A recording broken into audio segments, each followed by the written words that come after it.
Good morning and good afternoon to our online audience here in the United States, in Africa, and around the world.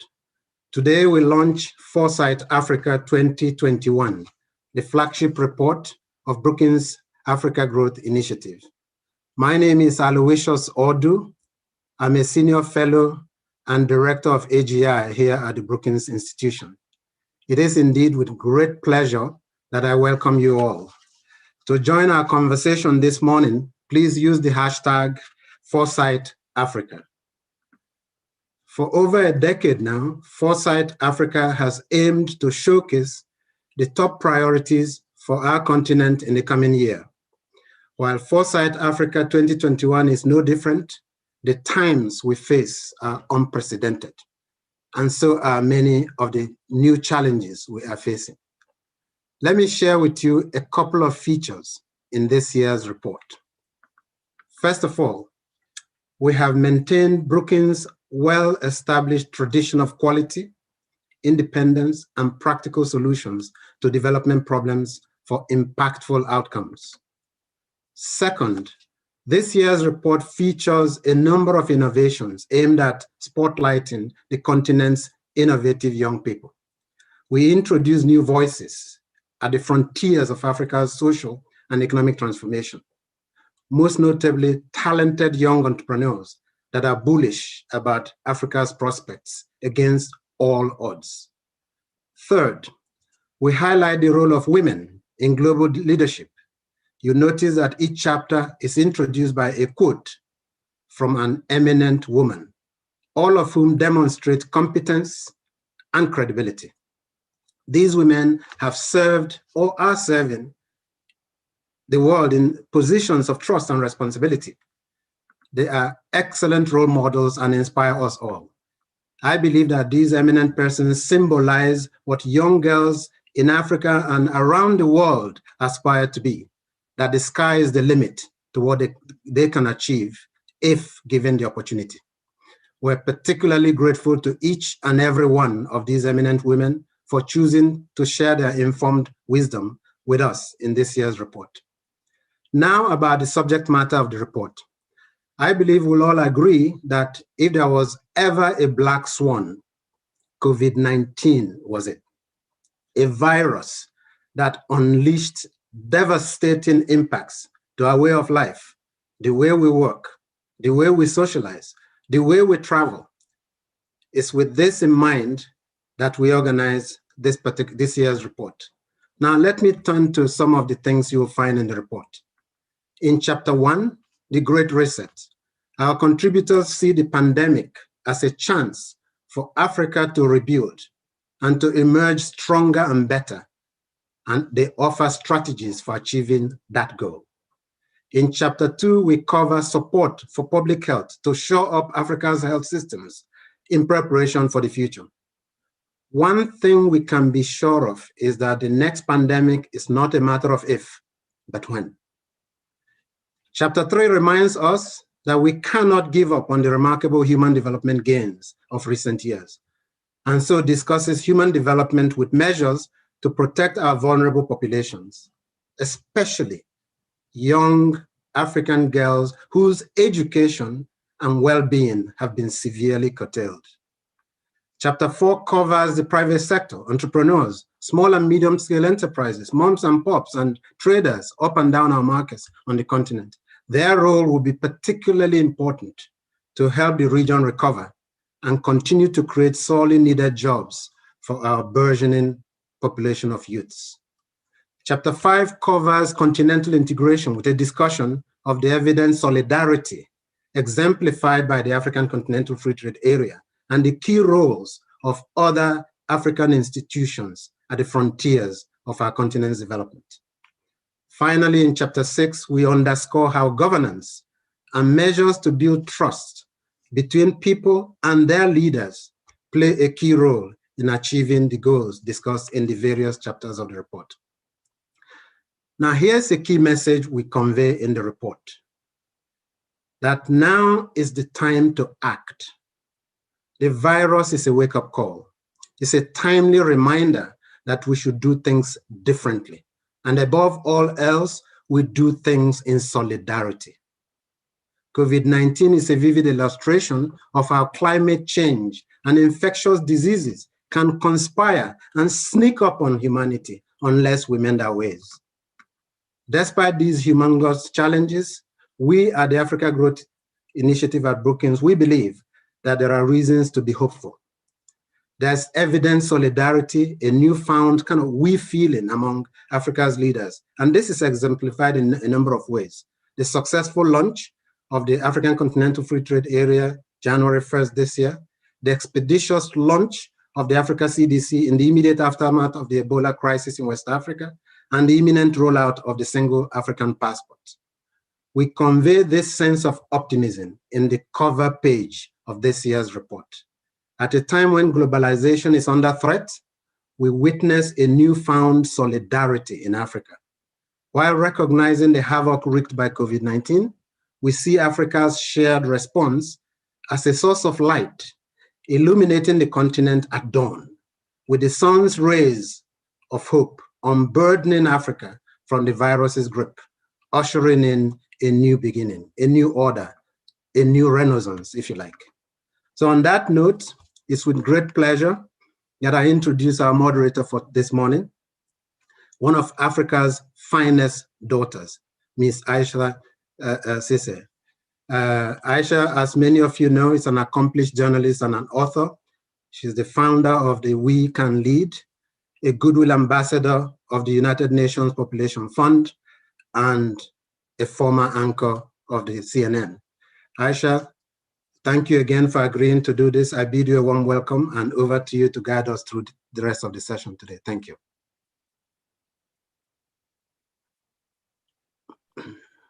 Thank you so much for that kind introduction, Aloysius. It is wonderful to be with you. Good morning, good afternoon, everyone from here on the US West Coast. It is my great pleasure and honor to be with you on this Wednesday. I'm thrilled to be joining you to mark the launch of the 2021 edition of the Foresight Africa report published by Brookings Africa Growth Initiative.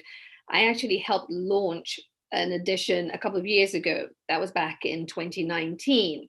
And I was thinking about that as I prepared for this session, just how different life was then. 2019, I was in DC. We were all crowded in a room, sitting next to each other, sharing a microphone, breathing over each other, and just without any of the cares and the considerations and the fears that have overtaken our lives today. Such a different time.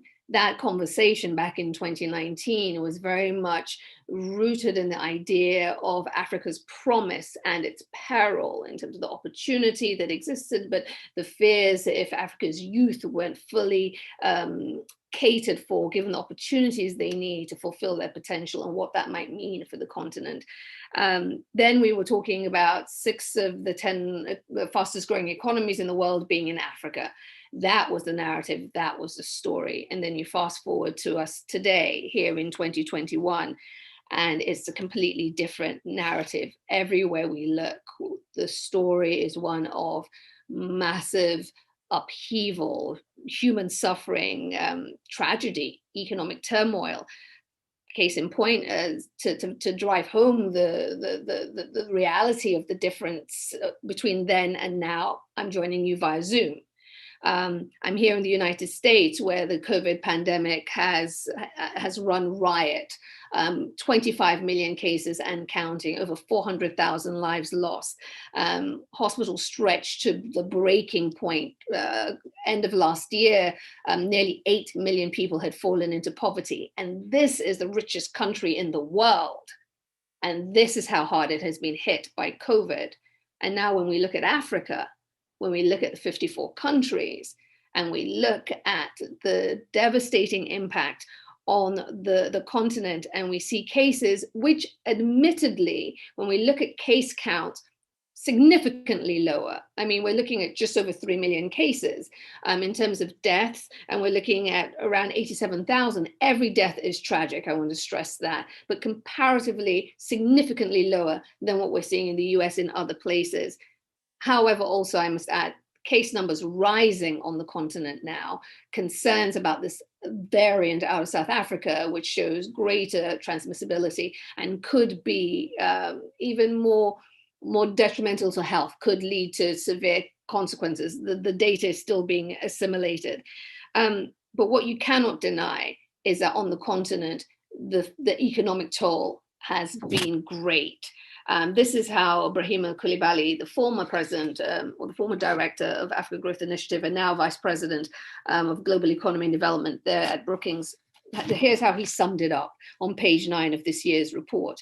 The COVID-19 pandemic is the most severe and widespread shock that African countries have experienced in 30 years. The collapse in economic activity has dried up revenues for public expenditures precisely at a time when more spending is needed to combat the pandemic and to shore up economies. Accordingly, debt levels further rose significantly, and soon more countries will either be in or at high risk of debt distress. Now the IMF estimates that the region will need an additional 345 billion through 2023. Given such a reality, today's conversation about what should be the top priorities for the continent is more critical than ever. Clearly, swift decision-making coupled with clear-eyed prioritization is necessary. The deep understanding and long years of engagement with Africa makes the insight of our guests today invaluable. And I'm so grateful that they could join us for this conversation. So please, from wherever you are in the world, clap from wherever you are, clap and join me in welcoming Winnie Byanyima, Executive Director of UN AIDS and Under Secretary General of the United Nations, Whitney Schneidman, who's a Senior International Advisor for Africa at Covington and Burling LLP, and he's also Non-Resident Fellow, Global Economy and Development, Africa Growth Initiative, Vera Songwe, Under Secretary General at the United Nations, Executive Secretary of the United Nations Economic Commission for Africa, also a Non-Resident Senior Fellow, Global Economy and Development, Africa Growth Initiative. Also, as part of today's conversation, Aloysius Ordu, Director of the Africa Growth Initiative, he will be part of the conversation. So I want to welcome each and every one of you. Thank you again for interrupting your busy, busy days to be part of this critical conversation. But before we hear from you, I want to share with our audience the poll. Because a poll was released, a question was asked of all of you, what should be the priority for Africa in 2021, given the economic climate, given the toll of this pandemic? And the graphic is there on your screen, so you can follow along with me. And I was quite surprised by the way this broke down, because clearly out in front, approaching over 20% of you, certainly approaching 25%, say relaunching African economies to be stronger and more inclusive should be the priority. Also, strengthening African businesses and creating jobs is clearly up there as a priority, and also building trust between people and their leaders. But what struck me was the fact that COVID was not the out and out winner, considering the threat and the devastation caused by this disease. Tackling COVID-19 and preparing for the next pandemic, you see how that rates there in this poll, not even in the top, not in the top 3 priorities, according to those who responded to this. Uniting revitalized Africa through regional collaboration, also rating fairly low, considering the fact the Africa Free Trade Continental Agreement has just launched. So interesting. And I look forward to hearing from our panelists what they make of what topped the poll. But out there in front, relaunching African economies to be stronger and more inclusive. That is the result from the Foresight Africa 2021 public poll. Okay. Well, with that as the backdrop, each of our speakers will now share their thoughts on what should be the priorities in 2021 for the continent. Each person will speak for about 5 minutes. Once they're done, we'll open it up to moderated conversation for about another half an hour. And then we get to the part of this program which is critical and is part of the reason why Africa Growth Initiative do this, because it's meant to be a dialogue and your voice is critical to that. So then we will open it up to audience questions.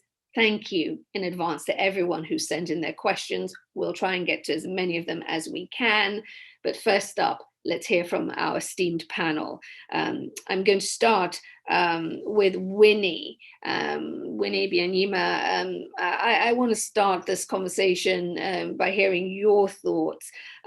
Considerable concerns about what COVID will mean for human development gains of the past decade.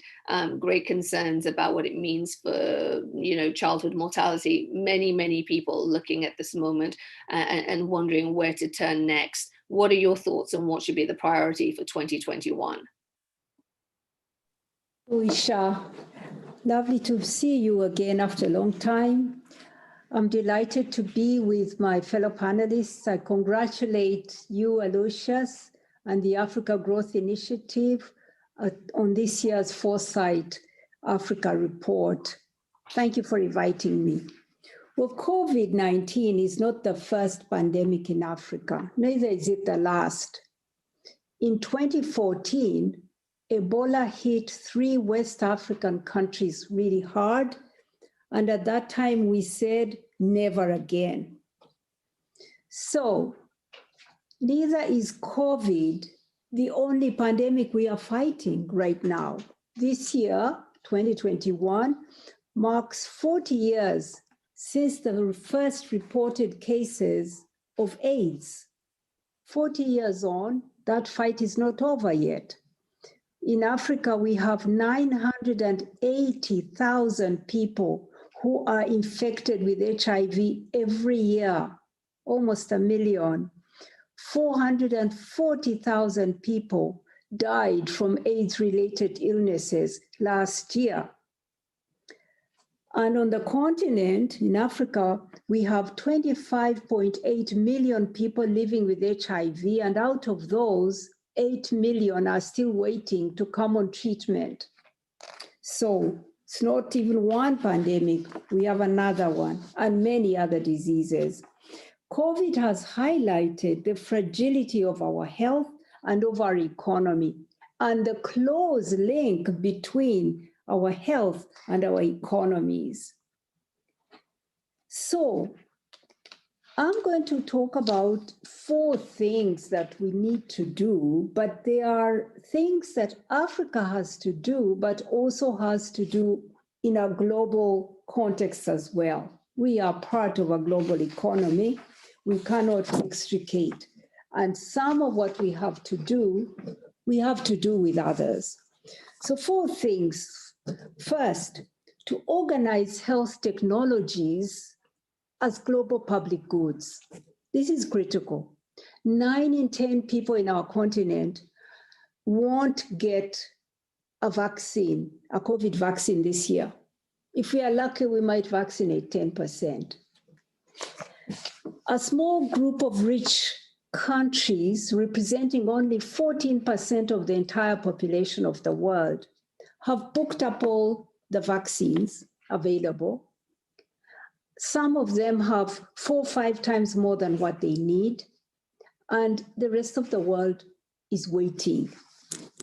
And that's because we have a system of innovation and access to medicines that is profit-led, where governments don't have a handle on leading what to research on, what medicine to come to market, and what price it should be, and whose health gets cared for. The governments gave that up long ago. So when we say a people's vaccine, it's not just a slogan. We are asking for a transformation of the R&D system that we use to give people their right to health. We want to prevent monopolies on production of vaccines, tests, and treatment. We are asking for affordable prices and transparency of pricing. These 3, 4, 5, 6 vaccines available have been produced with public money. We want to know how much was public taxpayers' money, what is a reasonable profit for these companies, what's a fair price. I was so angry when a few days ago I learned that South Africa, that country that has suffered the most, was paying twice as much for the Oxford AstraZeneca vaccine as European Union countries, twice as much. Their own people were used actually in the trials. They put themselves on the line. So we must move towards a way of producing health technologies where governments invest some money, companies invest money, but governments regulate and lead the research agenda so that investments are made in real needs of people, all people's health. Secondly, we need to reorganize the international financial architecture so that it enables countries to address this crisis and the health and social needs of people. Here, I wanted to talk about the situation of debt that Aloysius spoke to, and you spoke to, Aisha, that we can't be arguing about whether to cancel debt or suspend debt repayments. We have to act boldly to give the low-income countries of Africa and other parts of the world the opportunity to respond to this crisis by giving them the fiscal space they need. So the debt service suspension initiative doesn't go far enough, doesn't give enough time, should be legally binding, should go up to 2024 to give countries a real opportunity to emerge from the crisis. Thirdly, we need to organize health financing through tax-funded public provision. We've come to believe that governments can't afford to give people healthcare, that healthcare has to be sold to them through all kinds of arrangements with the private sector. The evidence is there.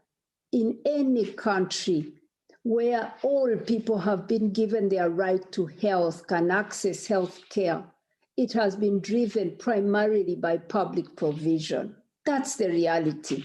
We need to get back behind that and find ways to finance publicly the health of people with some contributions from the and arrangements with the private sector, but making sure that those for who can't buy, there is health care for them.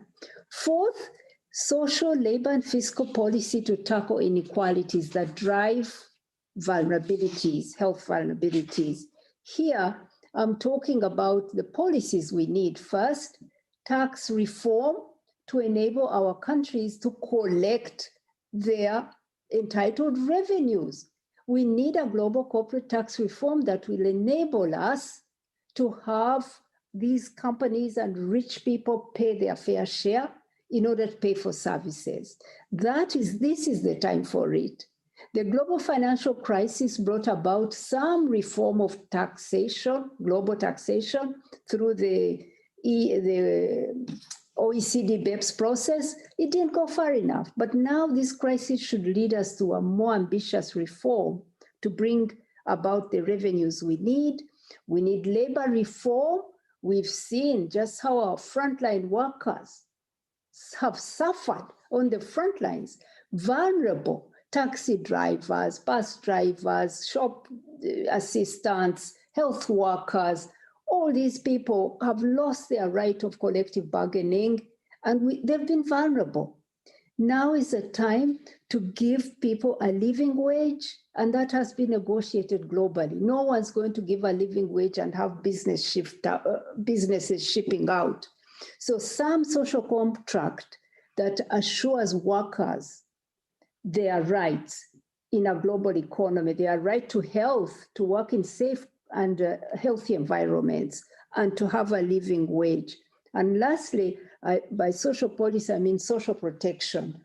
What has been happening now, we've seen even the poorest countries coming out to support with different initiatives people in this context of COVID, helping them pay their rents, helping them pay their power, and so on.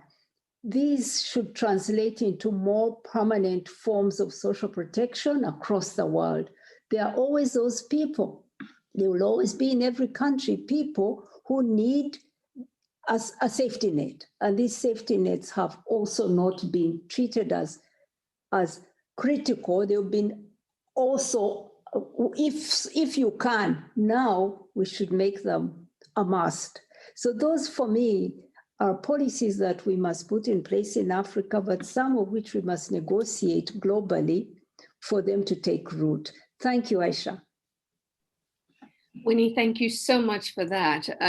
I couldn't agree with you more, this issue around vaccine nationalism and this situation we find ourselves in, where countries have more than enough several times over, and we don't know how, people on the continent will get a vaccine, to be discussed in the conversation ahead. I want to hand it over to Vera Songwe now to get her perspective. Vera, from where you sit, obviously, with the Economic Commission for Africa, you have an up-close view of the economic fallout from this pandemic.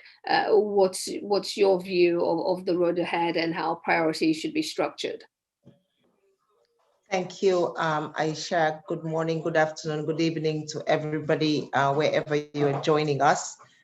We hope that the next Foresight Africa 2022, we will be able to do in the beautiful rooms and conferences of the Brookings Institute and the Africa Growth Initiative. Let me also join in congratulating the new head of the Africa Growth Initiative, Aloysius, for his first Foresight Africa. They always say that when you take over during a crisis, then by definition, you have to do better. So this is a good time to be taking over the AGI. It is a good time in Washington to be taking over the AGI, because hopefully there is going to be some listening. Listen, I think two things first before we go into the future. Let me just talk a little bit about the past. And I think the past, 2020 in particular, summarizes two things for Africa and two messages, I think, coming out of Africa. One of them is resilience. I think in March of 2020, there was this huge, groundswell of Africa's debt, and Africa's going to collapse, and which one of them is going to come down crashing first. And there was this sort of sense of, let's just wait and see how they crash, and then we will come after it. And I think, the first thing that happened was really this sort of collective resilience. It came in a coordinated way. African ministers of finance came together, African leaders on this, President Cyril Ramaphosa came together. We created collective coordinated systems to respond to the crisis. So as Ibrahim Coulibaly said from Brookings, the first recession for Africa in 25 years, we didn't go down, desperate, and Africans were able to raise $49 billion of their own resources to respond to the crisis. Countries gave tax holidays to their citizens, almost synonymous to what was happening in Europe. And I think as we go into 2021, that's an important message to take with us, was that resilience. The second thing I think that happened was, a message about divergence on the continent. I think we have always looked at the continent sort of low-income countries, oh my God, that is that continent with so many low-income countries. Today we have 25 middle-income countries and counting. And hence the response to the crisis is no longer the same. It's not, let's just, do debt forgiveness for everybody. No, there's countries that are going to the markets. There's Egypt, there's Morocco, there's Ghana, there's Benin, and Cote d'Ivoire recently that want to keep market access. Africa's debt structures have fundamentally changed. Actually, our debt is no longer all debt to the multilateral development banks. It's debt to private institutions, it's debt to the markets. Because we are growing, because Kenya is getting debt from the markets to build this infrastructure, and Cote d'Ivoire and Senegal. And we have countries like Seychelles and Botswana and Namibia that are middle-income countries. And I think the world last year began to understand that Africa was a single continent, but with such a varied diversity of incomes. And we also have Nigeria, which is the country today with the largest population of poor people, or where poverty is the highest in the world.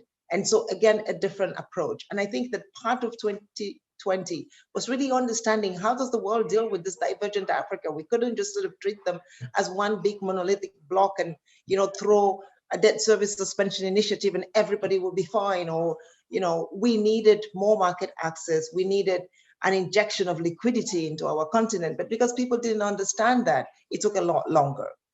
So these are two things I just want to put there from 2020 going into 2021. We were lucky because as the rest of the world was trying to understand this new Africa, which was able to come up and set up its own systems to deal with the crisis and not just come running. And I remember a friend of mine saying, you know, this is one crisis where people would not be running from the West into Africa. Nobody was traveling, right? Africa was left to itself, and Africa came up with institutions that could respond to the crisis. Now, going forward, it's no surprise when you look at your survey that everybody says it's the economics, stupid, because it is the economics, it's jobs. We need to get our jobs back, but more importantly, on a continent where we have a huge degree of the informal sector, how do we do that? What do we do to ensure that we don't lose those small and medium enterprises for good? And I think fortuitously, an amazing thing happened on January 1, 2020. The coming into life of the African Continental Free Trade Area Agreement. This is Africa's blueprint to restore growth. This is Africa's blueprint to get energy going. And essentially, you know, we talk about the COVID-19 crisis, and we know we're going into phase 2 and hopefully not into phase 3, but the numbers, we're losing 32,000 people a day now, or 32,000 people a day are getting COVID on the continent. The number has tripled from where we were in March of 2020. So there has to be a quick response. But I think as we look at the AFCFTA, as we look at Africa opening its borders to 1.3 billion people, selling pharmaceuticals, you know, we will produce them in South Africa, we will produce them hopefully in Senegal, in Egypt, in Kenya, and we will sell on the continent. One of the things that happened when COVID hit is that the Europeans closed their markets to Africa for the procurement of pharmaceuticals. The East, China, India, closed their markets. The reaction to that, again, Africa's unique resilience, was we thought, can we do it on the continent? We started standing up industry that could respond. And I think this final decision to say, yes, we can do these things and we can do them better ourselves has been an incredible, I think, realization. Climate change. We are talking about COVID, but Africa loses somewhere between 5 to 15% of its GDP every year on climate change. Mozambique, you know, the other day I was listening to the Prime Minister of Fiji talking about 36% of their GDP was wiped up in 3 days. Something similar happened in Mozambique, 16, 17% of its GDP. We need to start looking at how we begin to do climate resilient agriculture and climate resilient infrastructure. And this is not about somebody has told us to do it. It's because when you do climate green recovery, you actually create more jobs. It is a much more sustainable, much more job creating, and the Economic Commission for Africa is about to put out a report that is going to show us how many more jobs you can actually create by saving water, which we don't have enough of on the continent, particularly in areas of the Sahel. ICT, technology, I think is another area where we have seen just the youth amazing. You know, we talk about SMEs and the potential to create SMEs on the continent. If we can stand up our technology sectors, I think we will begin to see huge growth. We've seen, I mean, amazing examples in Benin when you arrive at the airport. Because of COVID, we're building our ICT systems. You know, on a small app, they start tracing you all over Togo to see where you are, where's your hotel. If you leave your room before the 24 hours, the thing rings and somebody from a health system calls you. So these are the kinds of things we are doing on the continent. This is the technology that is coming up on the continent. I think that finally finance. Yes, we are doing better, but we still have, and we will still need liquidity to get out of this crisis. We're working with the World Bank, the IMF, to ask for $100 billion of additional support, $500 billion in special drawing rights to ensure that the private sector has access to a lot more capital. I think that we have helped the public sector. But again, this is the world thinking of Africa as we thought about Africa 20 years ago. Africa today has a robust, strong, and solid private sector. In the United States, a lot of the stimulus packages are going to ensure that corporations don't go bankrupt. Who is doing that for African corporations? We need SDRs to be able to come and put forward so that we can do that. And I think that is the package. It's making sure climate change, we talk about taxes, and Winnie, thank you for talking about taxes, but there is a part of the taxation that we're not talking about enough. It's carbon taxes. Africa is doing so much in terms of mitigating the global climate crisis. You know, we have carbon sinks across the continent. Why can't we price carbon so that Africa can get a lot more revenue? I think these are the kinds of questions that we can now talk about as we talk about a new financial architecture. And that is what gives hope to the resilient Africa of 2020, which is probably a little bit stressed in 2021, but has some solutions where we need global partnerships to get out. Thank you. Vera, thank you. It's absolutely critical to get your view of the economic landscape, and I'm glad you stressed the resilience and also made the point that it did feel, at least from where I sat, that much of the world was almost, I don't want to say waiting, not joyful, not, but certainly with a kind of expectation that it was all going to go wrong for Africa, and they would be there to write all the pieces and tell all the reports of how we failed again and needed to be saved. So I'm glad you stressed the resilience and the cooperation between leaders on the continent. Still more to do, but we have to acknowledge the great success first time around. Thank you for that. Whitney, I want to bring you in now and really get your perspective from where you sit as someone who has done a lot of work on the continent, has been following it closely, and also your perspective of what this new administration that has come in, what their priority should be as they engage the continent, how they should frame this relationship, bearing in mind, of course, America itself is grappling with a battered economy, social instability, and many other problems. Its democratic star is not big gleaming as much as it once was after everything it's been through the past 4 years. So talk to me about the road ahead and engagement, US-Africa relations. Great. Thanks, Aisha, for that question. And just let me add to the comment. It's great to be on this panel, and to everybody listening, let me just sing the praises of Aisha's book, Under the Tamarind Tree. It's really quite an important contribution. So, welcome Aloysius too in your directorship, your leadership of AGI. It's just, as Vera said, the time is right. We're just thrilled to have you among us, and a shout out to Vera and Winnie as well. Look, I think what we've discussed today has been so important, and from where I sit on the US and looking at the US Africa landscape, I think it's sort of, as Vera did, it's important to take a look back for a second, because I think, there have been several distinct phases of the US-African engagement, and I think we're actually at an inflection point. The first phase, from independence through the end of the Cold War, can be described as zero-sum. You're either for us or you're against us. You supported the Soviet Union or the United States. We're going to give you aid or not. It was donor recipient. But with the end of the Cold War, with the fall of the Berlin Wall, a month later, there was 40,000 people in the streets in Porto Novo and Cotonou, Benin, and the beginning of Africa's democracy movement took off, and we're still seeing that today. The growth of civil society. I think from then to today, to 2020, the era of globalization certainly took hold across the continent. And I think the US responded pretty effectively, beginning with the African Growth and Opportunity Act in 2000. Because what that did was that changed the zero-sum proposition to a positive-sum proposition. We're saying we want to move from aid to trade. We want to move to mutual gain and mutual benefit. We want to move to positive sum.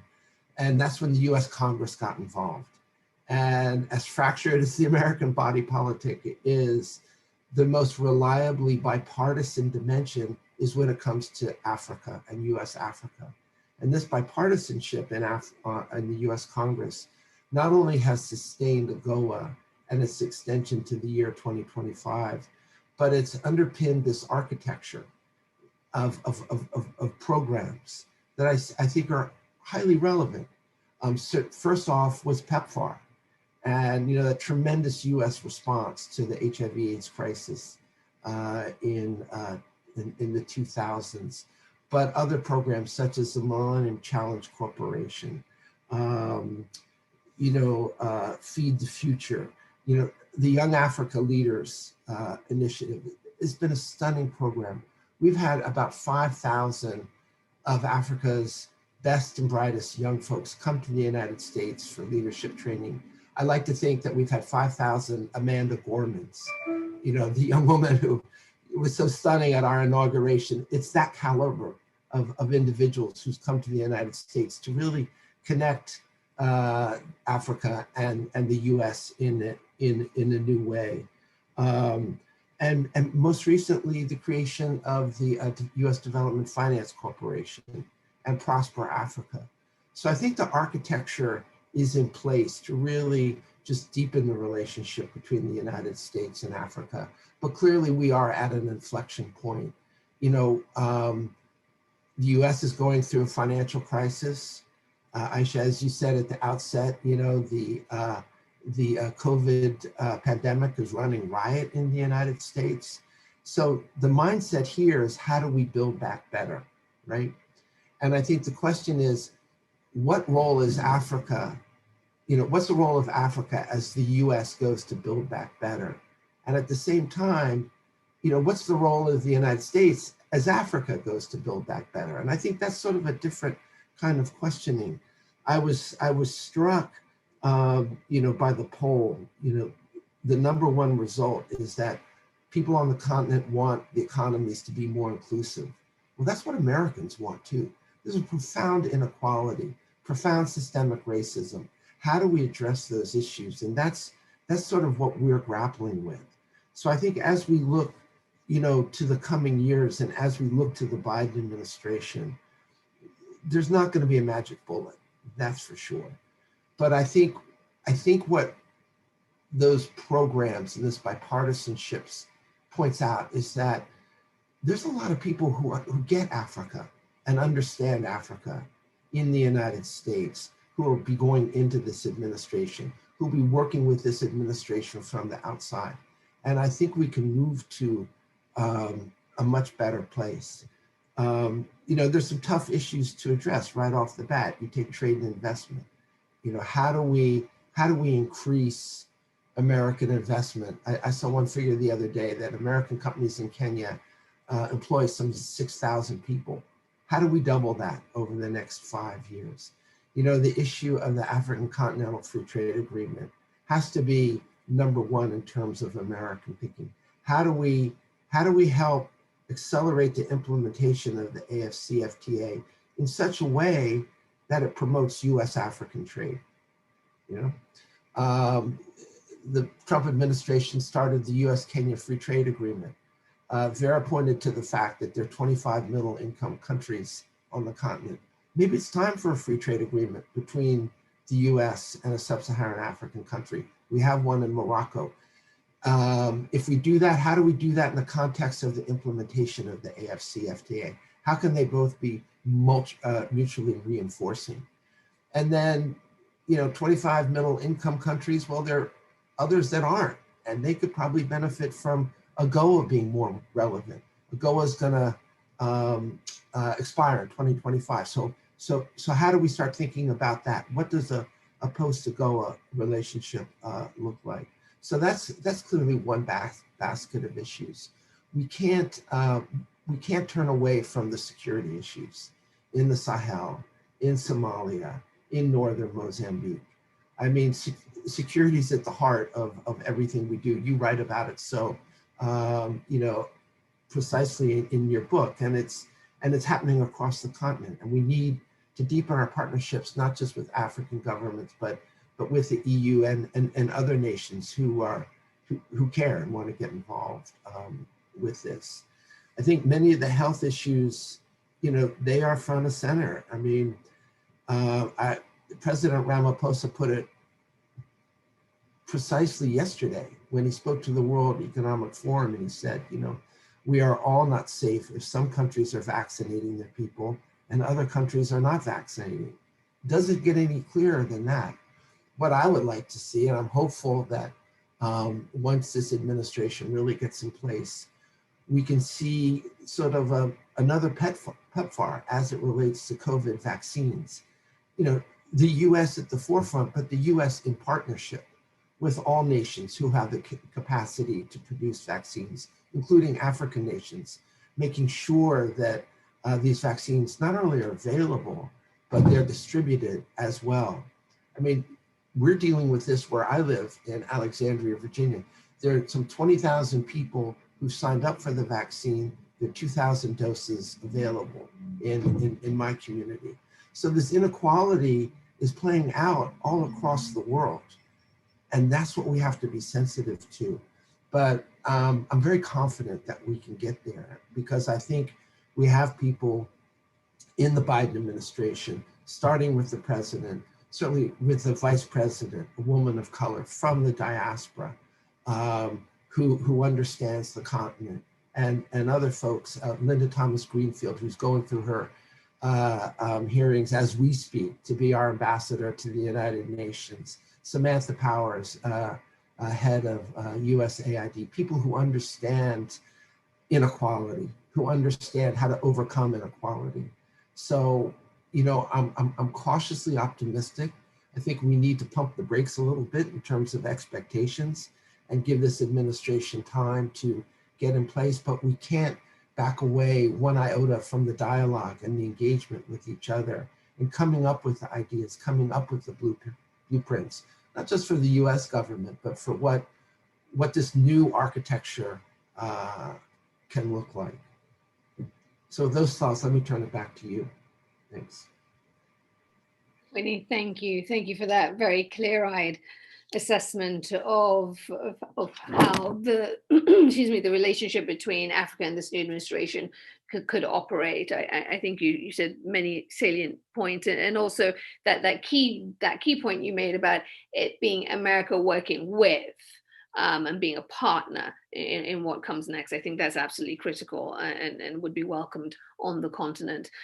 Let's move on to a broader conversation now, and then we'll move on to the audience questions. I'm keeping an eye on the time, but I do want to pick up on something that Whitney said, because it was very much top of mind for me, just as he said it. And Vera, it's to you. As you talk about the promise and the potential of the AFCFTA, how do we turbocharge that? How do we make it as impactful as it could be? Thank you. No, thank you, Aisha. I think three things that we could do to turbocharge it. One is, as with any new thing that happens, is more communication. Ensuring that more people understand, you know, when we talk about the African Continental Free Trade Area Agreement, we're actually talking about taking away tariffs. Overall, we have an average of about 6.3% tariffs on goods that move around the continent. What we do not quantify often, and what many people, young women, young entrepreneurs out there face, are the non-tariff barriers. If you try to quantify them, they're about 16.3%. 600 pieces of paper to move goods in East Africa, you know, or maybe 3 times that much moving goods in West Africa or Central Africa, where I come from.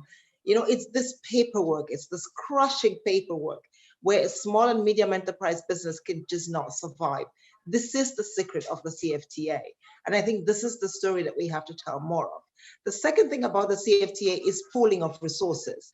We need on the continent today to create, you know, unicorn businesses. We need more Aliko Dangotes. We need more Naguib Suarez's from Egypt. We need more Motsepes. We need a lot more of them. We cannot have each of them in Botswana with 7 million people, or in, you know, Ghana with 36 million people. We need 1.3 billion people to create that industry of, you know, giants. And I think that is what the CFTA is doing. It's going to create the possibility. And let's talk about vaccines, for example. You know, the Aspen Institute down in South Africa is going to be creating 300 million vaccines for Germany and the West. Why not for Africa, if it has that market? And it's looking. Senegal is the only African country that has been producing vaccines in the past. They can grow into a huge vaccine center, but they need the demand from the rest of the continent. Senegal producing vaccines for itself, it's not going to go anyway. I'm sorry, the Serum Institute would crush it overnight. The Serum Institute in India exists because it's, you know, billions of people out there, you know, using that market. But one thing I forgot to say in my introduction is governance. And all of this, you know, ambition that we have, and I believe that we can deliver on, will not work if we do not, you know, ensure that our governance systems come back. Mo Ibrahim, unfortunately, as we were launching the CFTA, you know, the Mo Ibrahim Index for the first time came out saying Africa is going backwards on governance. We're going backwards on peace and security. We're going backwards on the rule of law. And we can see that. We don't need to be told that. You know, there's more guns going off on the continent than they have ever been in the last 10 years. So we cannot, I think, get out of COVID, fight climate change, ensure that, you know, we stop inequality and reduce poverty if we're going in the wrong direction on leadership, on governance, on transparency. But the good news, I think, is that our civil society with technology has become more vigilant, is putting out more messages. We know that we're going backwards because we can actually see it and we can quantify it. So that's a little bit the positive, the negative, right? But it's an important part, I think, of the work that we need to do going forward, is just ensuring that we build. And we saw it. It's difficult. I think that the joke that Africans make about, you know, now America cannot give us lessons. No, America can, and America should, because America survived. America came out on the other side. On the night when there was about to be a coup d'etat, the opposition leader went out and installed the winner. That's the kind of institution we need on the continent. We need those institutions that are solid, that ensure that transparency happens, that our leadership is consistent, and that we can actually have transitions that are peaceful, where people talk to each other. And I think that is the big lesson coming out of America. And I think we should continue to talk about how we strengthen those institutions to be able to build everything else, even on the transparency with the COVID crisis. We're going to need those institutions. Vera, thank you for that. Aloysius, I'd love to bring you in at this point so you could weigh in, particularly on this governance piece and what it is that we should be looking for in the months ahead of 2021. Sure. No, thank you. Thank you very much, Aisha. On your earlier remark about, you used the words very carefully. What do we do to turbocharge, if you like, the African Continental Free Trade Area? And of course, Vera outlined many of the things we need to do. I just wanted to mention that at the end of the day, like all integration schemes across the world, the focus has always been on tariff. And it's no different here, because about 90% of goods will be tariff-free within the African Continental Free Trade Area as we go forward. But for our continent, I think of all the world regions, the biggest challenge, as Vera talked about, are the non-tariff barriers. You know, in our economic speak, we forget that those things are essentially infrastructure: railways, highways, roads, bridges, airports, seaports, broadband access, right?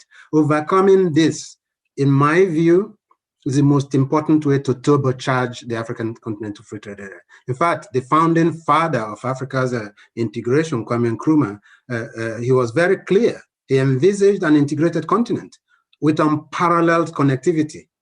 To realize his dream, we will need railway lines from the East African Indian Ocean all the way to the Atlantic Ocean in West Africa. We will need highways crisscross crossing the continent, Cape Town to Cairo, Dakar, Addis Ababa. These are the sort of things we will need to do, developing cross-border infrastructure, which will boost growth and take us to the promised land, the Africa we want, as enshrined in the Agenda 2063. And very quickly, Whitney had also mentioned the new administration, which I wanted to touch upon, if you don't mind, very, very quickly, because all the points he made are very, very relevant. The challenges facing the Biden-Harris administration are enormous at home. But what is also clear is that as the richest and most powerful nation on earth, there are responsibilities, which he outlined. But the tone, we need a much more nuanced approach to US relations with Africa. A change of tone, more listening, more respect, more building of trust and genuine partnerships. You know, we saw 4 years of lecturing African leaders. Clearly, as you mentioned, that time we hope is over, right? Openness to learn from Africa. Let's be very, very clear on race relations, truth and reconciliation. South Africa has a bucket load of lessons for the United States. We look back to 1986 for those who treasure history. We recall vividly the then Senator Biden, his strong support for Black South Africa, and his passionate rebuke of the then US policy on the continent. It bodes well now, in my view, that Biden himself, you know, is the president, and his first call, as we all know, was with President Ramaphosa of South Africa. So these are all very, very important things. Of course, the support to the African Continental Free Trade Area and not leave anybody behind is important. But there are also a couple of ways the new administration can definitely support and make a mark. Rejoining WHO was obviously the smartest thing to do. But, you know, Dr. Ngozi Okonjo-Iweala, former managing director of the World Bank, former finance minister, former foreign minister of Nigeria, potential as Africa's first ever director general of WTO. What's stopping it? The US and this administration. This is the first time, to really send that message very, very quickly. And then finally, we all know that the African Development Fund and the World Bank's IDA, which are the low-income windows of these great institutions. Now, they both had firepower, as we know in their recent replenishments. Guess what? COVID has really, really meant that they've used up a lot of that firepower. So the likelihood that these two institutions will be coming back this spring to look for additional replenishment in order to address the needs of the poor up and down Africa, low-income Africa, fragile states, etc. I think a very strong US support under the new administration. I think these are some of the ways they can demonstrate that it's a new dawn, which we all recognize in the change of personalities that Whitney rightly mentioned. But I think acting and showing that they really are supportive of the continent will be very, very important. Thank you. Thank you so much for that, Aloysius. Really very well said. And Winnie, if I could turn to you, Vera, she made the point that maybe it is the AFCFTA that the continent should be looking more to when it comes to solving this vaccine problem and getting enough of them to the population. I mean, what is your thought as a way forward to deal with this issue? Clearly, moral imperative, a sense of fairness is not going to change this equation. They continue to buy up as much vaccine as they can. So for you, what is the way through this? Well, Aisha, the Secretary General of the United Nations has kept saying, we are not safe until everyone is safe. We cannot but find global solutions to this problem. For us as Africa, I'm a very proud African today, because like Vera has said, Africa hasn't been putting out a begging bowl and just begging and crying and saying the worst is happening to us. No, Africa has a strategy. Right from the time this hit, a strategy was put in place for testing, contact tracing, to make sure that each country is on top of knowing where the epidemic is and preventing.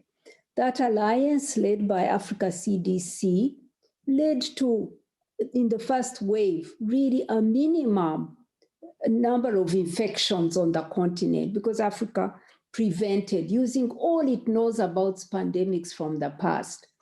Now with the second wave, again, you see Africa CDC and the African Union coming together and finding a collective way to try and acquire the vaccines, prepare for the rollout, and take it forward. And Vera here is leading in supporting, in the UN, leading in supporting the African Union there. What I'm seeing is that the problem right now is not prices, affordability, it is supply. We don't have enough. And the supply is limited deliberately by the few companies who have the technology, the intellectual property, deciding to keep their price up and limit supply and keep the whole people dying while they supply those whom they get money from. We have to push harder. There is a facility of COVAX, which really is the one about getting the crumbs. They grab the most and then you take what is left. That's basically what it is. It's hardly transparent. The African Union doesn't even know which vaccine are we getting? When are we getting it? At what price? Is it cost price? Is it profit price? All these details are not provided to us because the companies are holding on to their monopoly. So I think we need, while engaging with the COVAX, to continue pressing the companies, pressurizing the governments on a fair way forward. And this is about economics. This is about getting the whole economy, global economy, to recover. It's not just about helping poor countries also to get a vaccine. It is to open the global economy by availing this. So we need to have a suspension of the trade rules at the TRIPS Council so that the resolution by South Africa and India goes through, and that allows any country, any company that has the ability to go ahead and produce so that we maximize production. It means also, even if that were to fail, going to the WHO CTAP.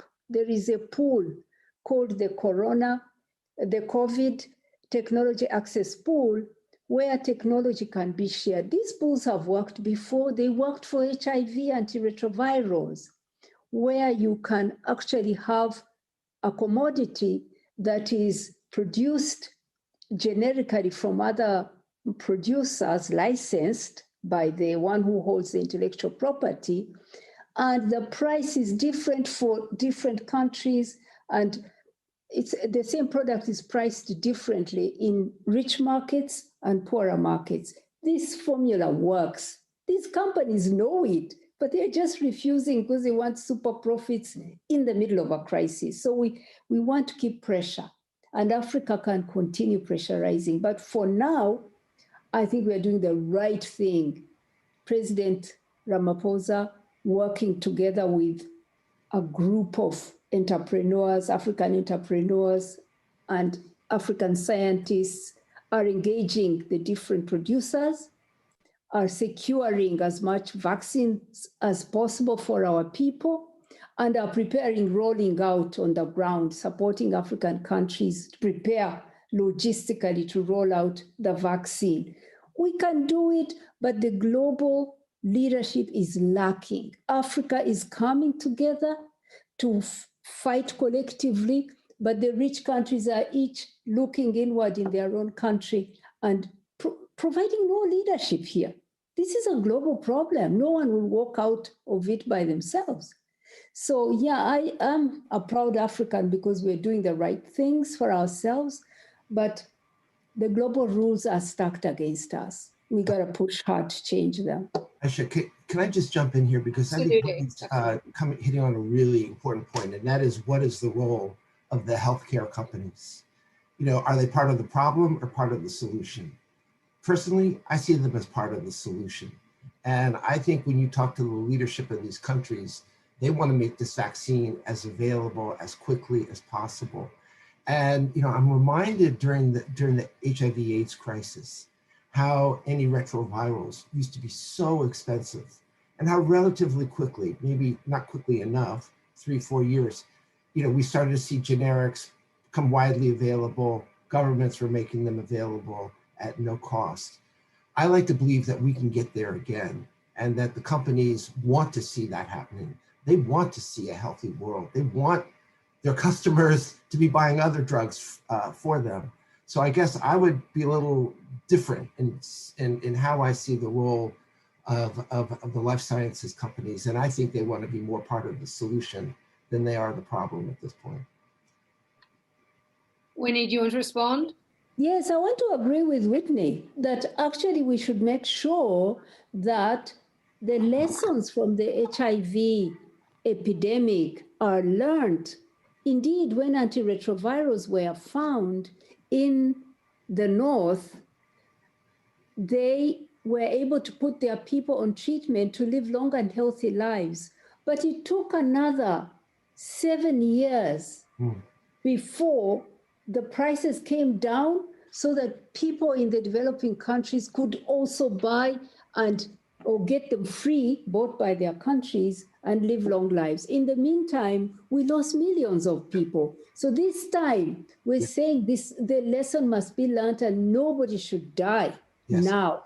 We know that prices can come down, and we know that these companies will not fail to make a profit. There is a way, and we need to speak together to the companies. I was very happy I heard President Biden speak in this direction, that he wants the vaccines to be availed at no cost, so that and maximum production, so that we rise out of the crisis.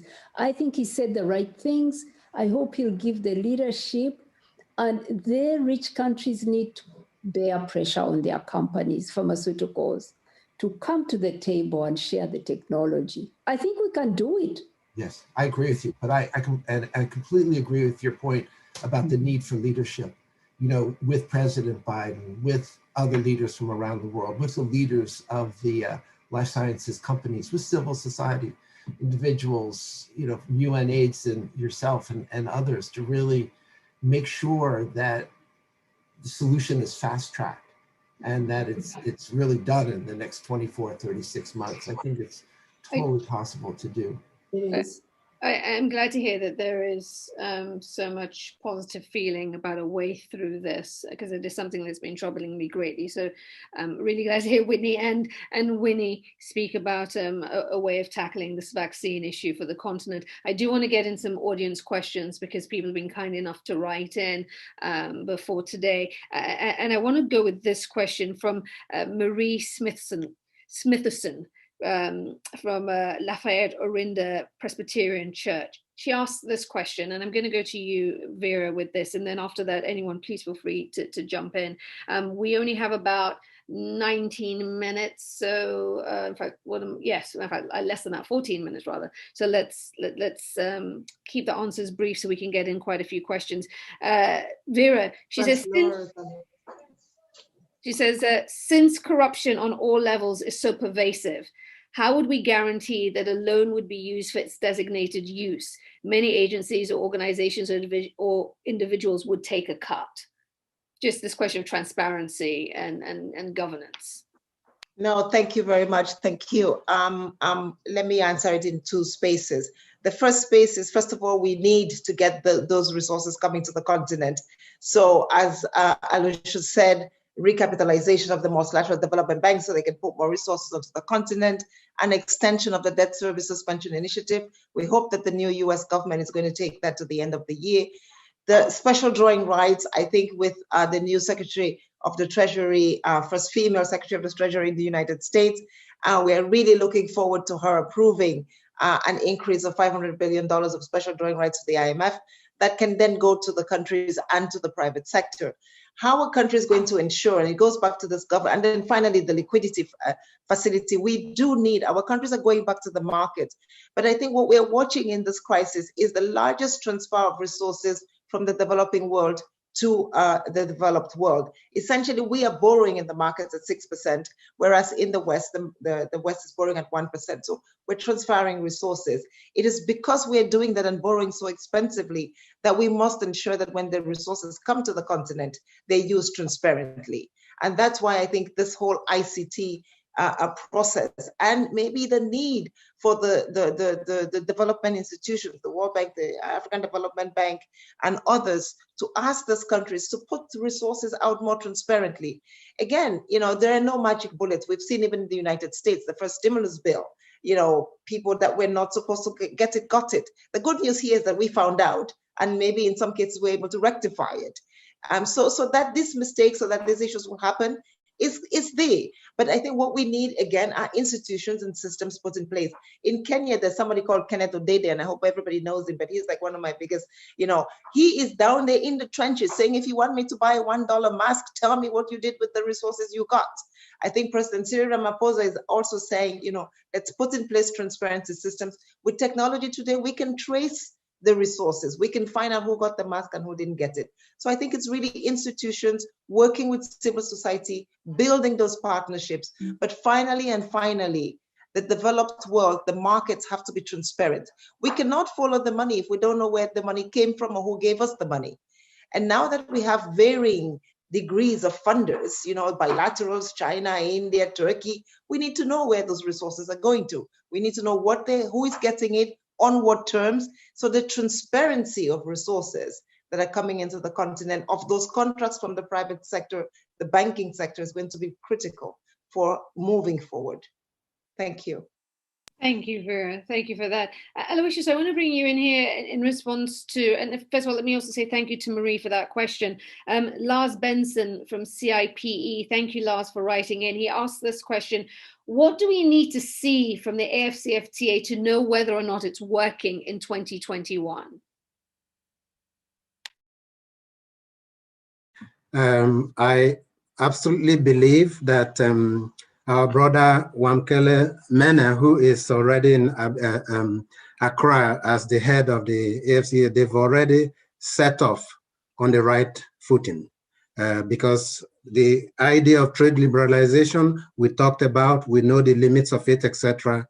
But what they're doing from the get-go is they're now focusing on technological aspects and taking advantage of social media, so that people across the continent, you know, there are trade registry and many other electronically based platforms that they're setting off at the very beginning. And the fruits of many of this will be borne out this year already, because the idea that somebody, as he put it in eloquently in the paper he drafted for us, you know, that a peanut farmer, for example, in the Gambia, who the people in Lesotho are not even aware of how they can easily access, you know, produce from. So using today's modern technology and ensuring that people know what is happening where across the continent, I think that's the starting point, and they're doing that very, very well.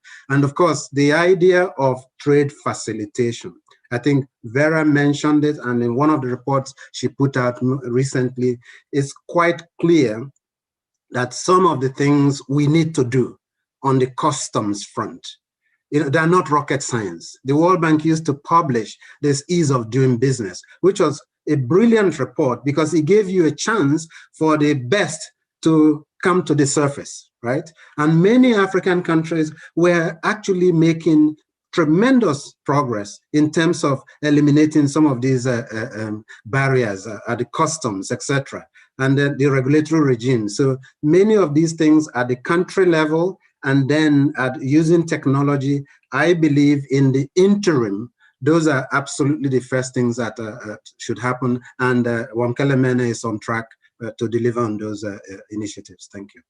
Thank you, Aloysius. Whitney, to you, this question from Graham Genrich, I think, or Genrich. Thank you, Graham. He asked this question: how will new or future US policies affect security in the region? Really good question. Let me just start by adding a metric to that last question about when we know AFCFTA will work. It takes about 17 hours for a truck full of supplies to get from Cape Town to Johannesburg. That's about 1,000 miles. Today, it takes that same truck to get from Johannesburg to Lusaka, about the same distance, 5 days.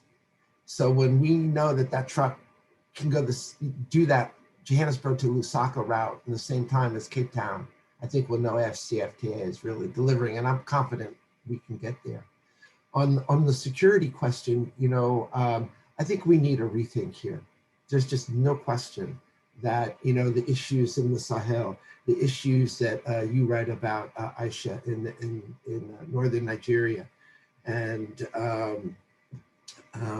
those countries, the G5, Somalia, northern Mozambique. I mean, each one is a little different, but I think we just need a reset in our dialogue. And it's not just a security issue. It's an economic development issue. What do we see in Mali? That was a lot about corruption, profound dissatisfaction of a corrupt government.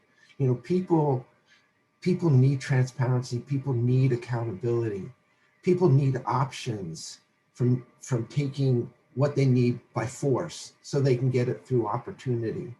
And I don't think those dialogues are happening right now. So personally, I would like to see a reset in our whole security approach.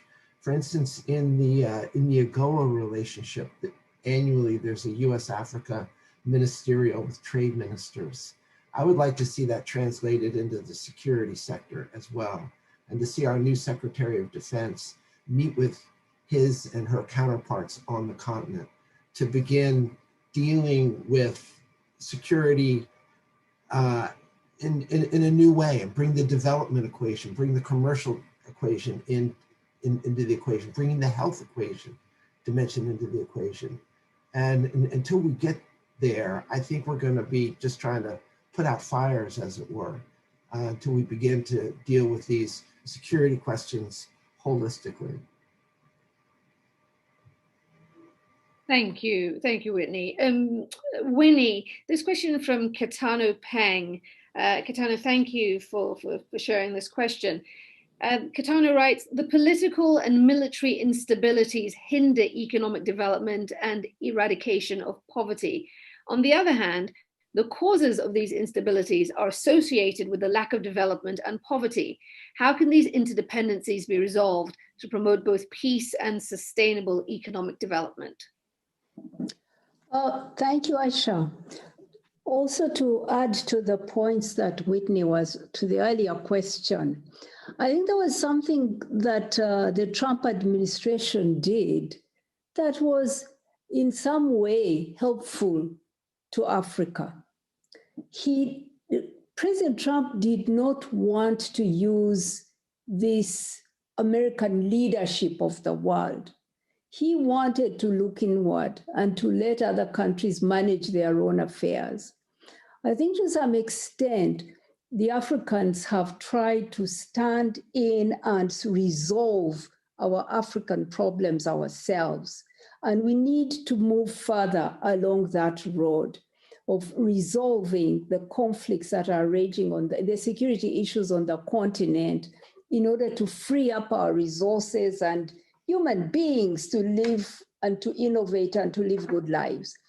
I think that some of the big issues of our continent that we need to solve ourselves are, for example, the asymmetrical conflicts in the Sahel region, and also very much growing in Eastern Horn of Africa, where you have no front lines of wars, except that you have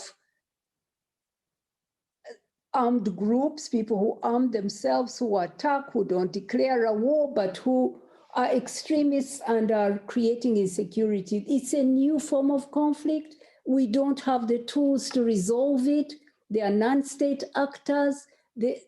We don't have the means to resolve those conflicts. We need to develop those fast and develop our own African tools and resolve those kinds of conflicts. We know how to try to build peace between warring parties with front lines in civil wars or across border wars, but these new forms of crises that are plaguing our continent, we have not come to speed, and we need to. And we can't look to the Security Council and whoever, they are even less able than ourselves to resolve those crises. So we need to pay attention there.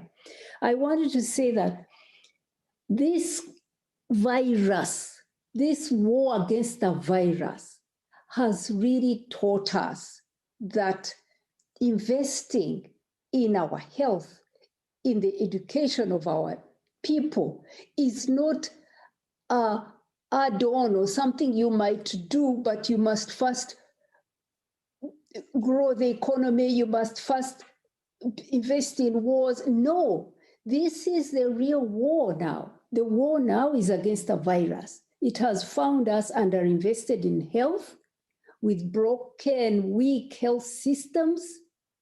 And we are grappling because we've been working on infectious diseases and Ebola and AIDS. But really, the truth is that we've been caught with nothing there, not enough to support ourselves.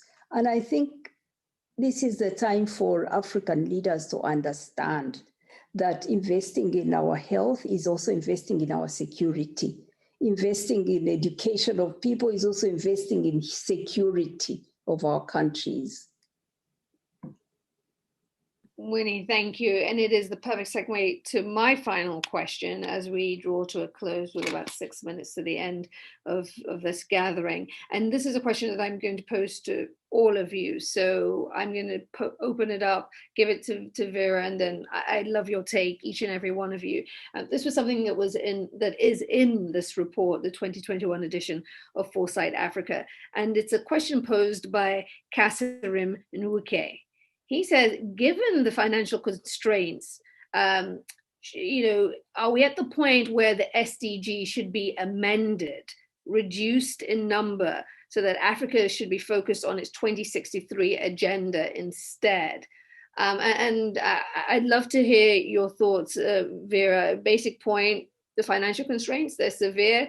Trying to achieve these 17 SDGs is a big ask and well out of reach, certainly if it comes to eliminating extreme poverty. Already we know that for much of the continent. But where do you stand on the SDGs in this current climate for the continent?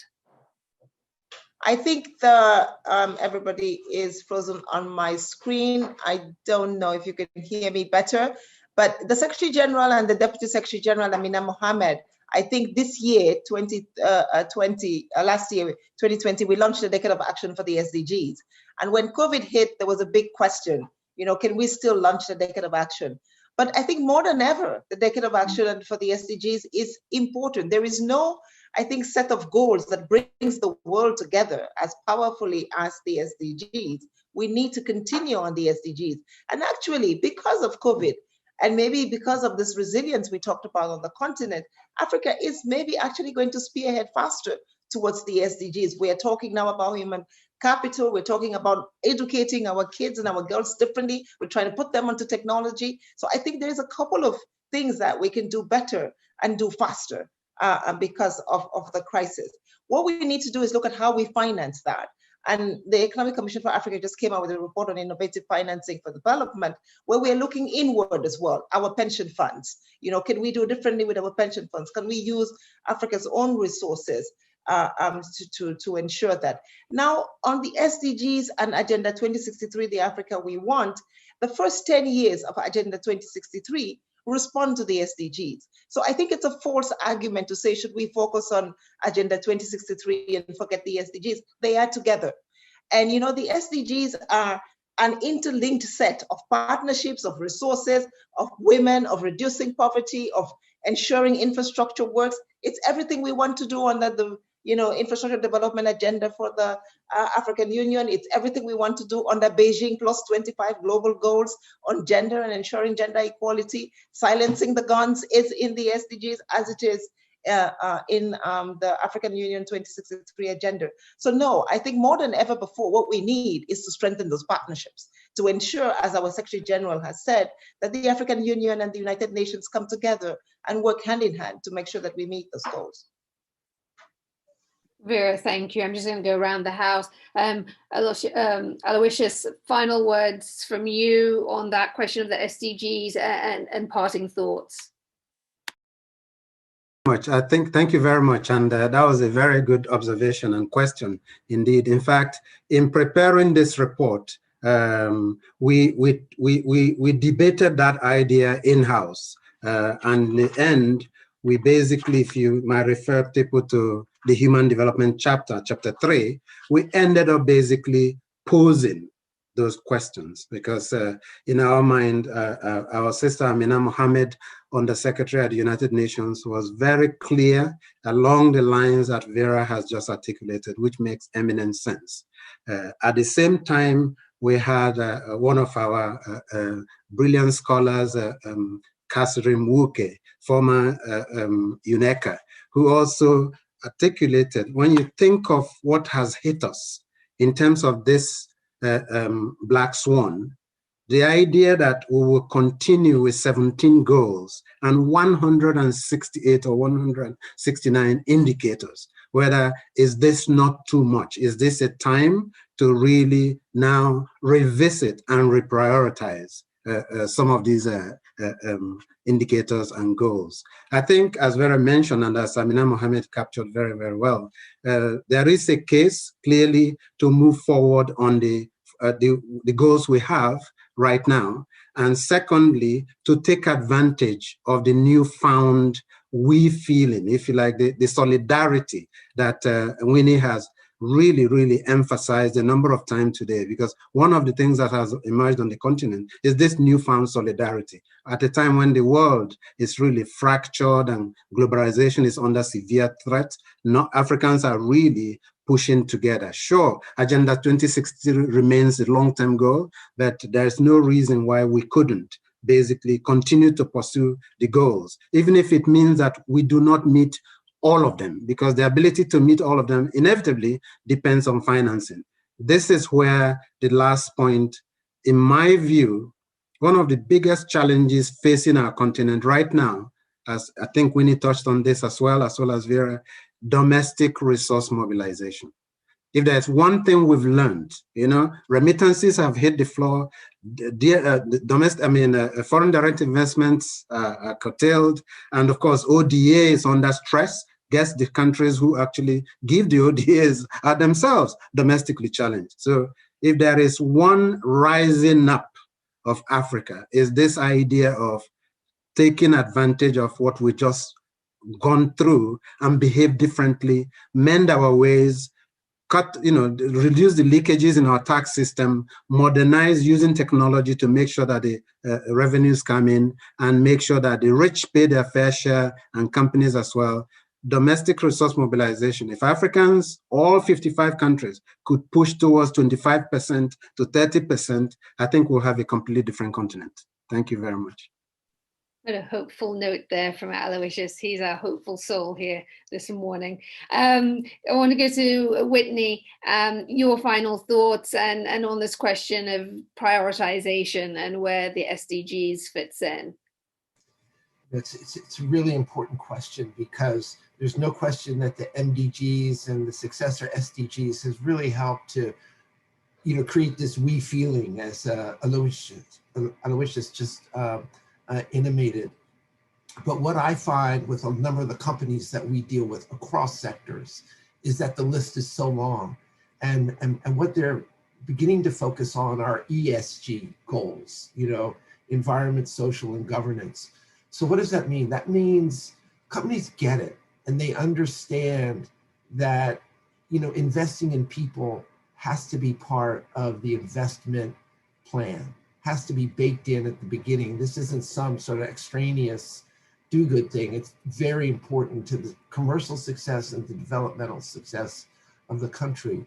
But I think allowing companies room to sort of show the goals that they're achieving, and really, having them embraced and understood by government and civil society, is really sort of the next step at building that trust that it's not all that pervasive between the private sector and many people on the continent. So I think these goals can be a catalyst.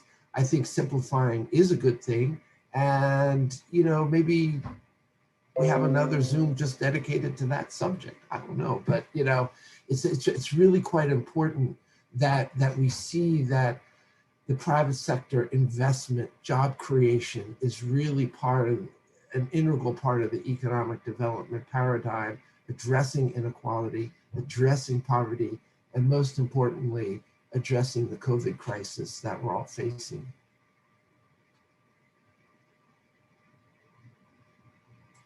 Thank you so much for that, Whitney. I agree. I think another Zoom gathering may be in order to tackle that broader question. Final words, closing words for the session from Winnie. Winnie, what do you think of this question and priorities as we move ahead when it comes to the SDGs? Aisha, everything we have, the SDGs are not a packet of technical projects that we are going to do and end poverty and achieve prosperity. They are a political agenda. And this political agenda can only be realized if we empower African people. Whether it is fighting this epidemic and beating it, this pandemic, we must empower people in their communities to take charge and to prevent and to fight it and win against it. Whether it's about building jobs, building young people's entrepreneurship, women's entrepreneurship, it's still about giving them their power and their voice to go out there and do it for themselves. So it all hinges on what Vera was talking about, the governance issue, the empowerment of people to be free, to have a voice, to do what they want, and to ask their leaders, demand from their leaders for their priorities. So whatever we do must be empowering people. That is how Africa will win. Nicely said, Winnie. I think that this has been an illuminating session. We see the data points and we understand the economic toll and the battle Africa's leaders are fighting right now just to keep things afloat. But hearing each and every one of you speak about this newly tapped into resilience, because African, we've always been resilient, but this kind of new kind of embracing of it and this coming together, this we that is forming a kind of bulwark against the many problems that the continent is facing, I think is incredibly inspiring, and I hope everybody who's joined us this morning feels that same way. There are many challenges ahead, there's no doubt about that, and no one can sugarcoat those. But Vera, you've really tapped into that this is a different moment, and this crisis does present an opportunity, one which leaders are leaning into. So I look forward to part 2 of this conversation as we take stock of how well they've done through 2021. But for today, this is where we must leave it. I want to thank the Brookings Institute and the Africa Growth Initiative for inviting me to be part of this. Aloysius Order, the new director of AGI, congratulations and thank you for having me. Thank you to each and every one of you, Whitney Schneidman, Vera Songwe, Winnie Byanyima. Thank you so much for giving up your time to be part of this illuminating conversation, a critically needed one. Thank you to each and every one of you, to all of you watching from wherever you are around the world. Thank you for giving up your time, and please be safe. Hope to see you back here soon. Bye for now. Yeah. Thank you, Aisha. Thank you, everybody. Thanks. Thank you. Yeah. Bye-bye. Sure, bye. Yeah. Thanks for watching. Be sure to like and subscribe for more videos from Brookings.